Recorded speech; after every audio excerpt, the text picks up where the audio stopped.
Nous allons parler de rhinoplastie.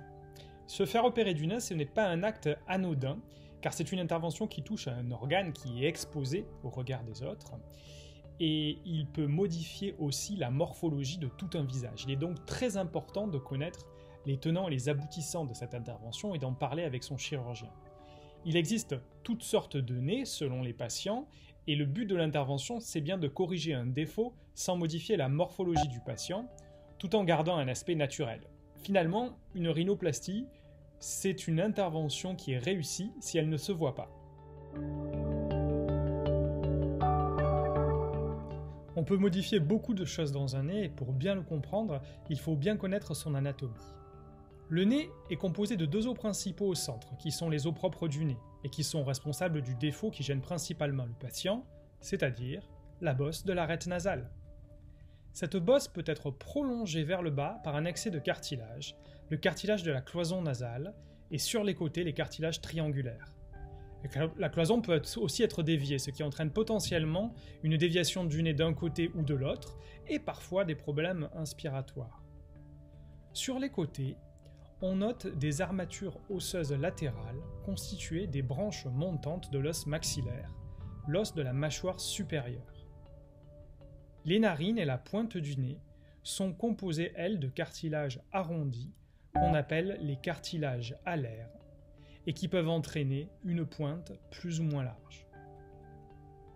Enfin, la peau, c'est un élément qui va influencer beaucoup la rhinoplastie parce qu'une peau épaisse sera plus difficile à traiter qu'une peau fine.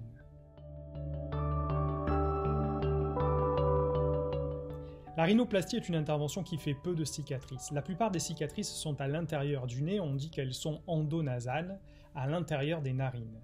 Il peut y avoir une cicatrice à l'extérieur quand on a besoin de travailler la pointe du nez, qui est une cicatrice située en contrebas de la narine, entre les deux narines, au niveau d'une zone anatomique qu'on appelle la columelle. C'est une cicatrice qui est très peu visible lorsque le patient est de face. Vous allez pouvoir découvrir sur cette animation comment se déroulent les différents gestes de l'intervention.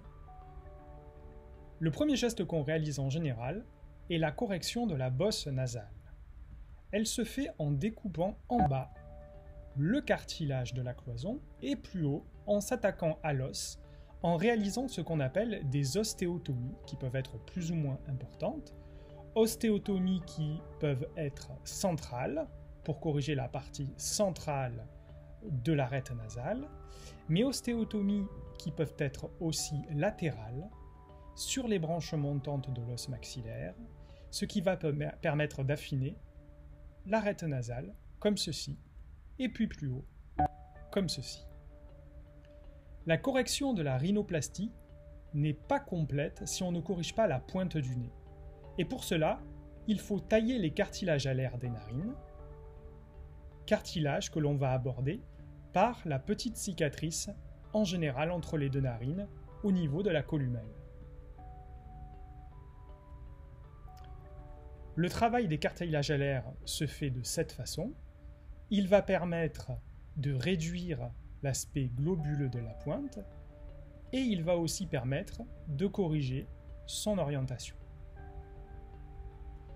Il faut parfois aussi noter que sur les nez trop larges ou trop creusés, on peut à l'inverse proposer d'ajouter du tissu cartilagineux qu'on appelle le greffon, ce qui va permettre soit de le rendre plus droit, soit de l'affiner dans les cas des nez larges ou dans le cas des nez aplatis, qu'on appelle aussi les nez ethniques.